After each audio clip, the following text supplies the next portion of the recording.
प्रश्न है दोस्तों, जैव विविधता को प्रभावित करने वाले कारकों की चर्चा करें।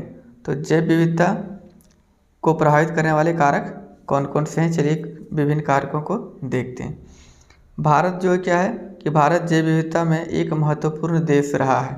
ठीक है, यहाँ पर समय के साथ विकास के कारण विभिन्न मानवीय क्रियाकलापों में जैव विविधता को प्रभावित किया है। ठीक है, यहाँ तो जैव विविधता में भारत एक क्या है, बहुत ही महत्वपूर्ण स्थान रखता है। लेकिन यहाँ क्या है, विकास के कारण क्या है, जैव विविधता को प्रभावित करने में महत्वपूर्ण भूमिका कौन कौन से कारक निभाए हैं, चलिए देखते हैं।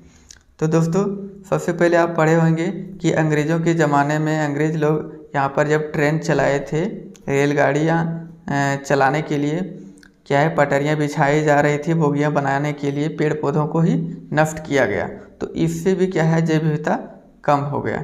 ठीक है दोस्तों, और इसके बाद है कि फर्नीचर के लिए लकड़ी की मांग बढ़ी जिससे पेड़ कट रहे हैं।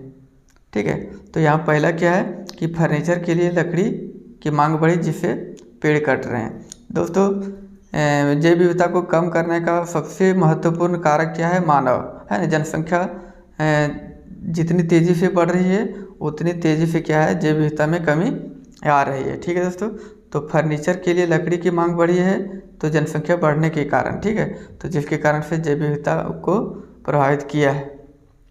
दूसरा बिंदु क्या है दोस्तों, तो जलावन के लिए लकड़ी का प्रयोग किया जाना, इससे जैव विविधता कम हुई है, पेड़ पौधे कटे हैं। ठीक है, कृषि हेतु जंगलों को साफ किया गया है ना। जनसंख्या बढ़ने के कारण एक भोजन की समस्या उत्पन्न होती है, तो भोजन के लिए क्या है, कृषि के लिए जंगलों को साफ किया गया। और जब जंगल साफ हुए तो वहाँ पर पेड़ पौधे तो साफ हुए बल्कि साथ में जीव जंतु भी कम हो गए। ठीक है, तो इस प्रकार से जैव विविधता को प्रभावित किया गया। अगला बिंदु क्या है, जनजातियों द्वारा खासकर, जनजातियों के द्वारा क्या है, खासकर पूर्वोत्तर भारत में असम और मेघालय वाला क्षेत्र में, ठीक है, उन राज्यों में क्या है, स्थानांतरणशील कृषि की जाती है या घुमंतु कृषि या झूम कृषि की जाती है। ठीक है, तो इससे भी नष्ट हुए हैं पेड़ पौधे और, है ना, जंगलों में लगने वाली आग जिसको दावा नल कहा जाता है। ठीक है, जंगलों में जो अपने आप आग लग जाती है तो दावा नल के कारण भी जंगल का एक बड़ा हिस्सा नष्ट हुआ है।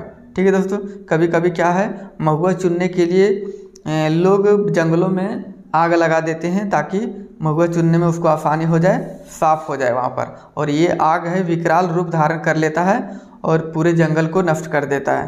तो ऐसा ये भी कारण जो है कभी कभी जंगल को नष्ट करने में महत्वपूर्ण भूमिका निभाता है। ठीक है, और जैव विविधता को प्रभावित करता है। ठीक है, अगला बिंदु क्या है दोस्तों कि बड़ी विकास परियोजनाएं जैसे कि नदियों में बांध बनाए जाना, रेल मार्ग बिछाए जाना, ठीक है, और सड़क मार्ग आदि के निर्माण के कारण बड़ा वन क्षेत्र नष्ट हुआ है।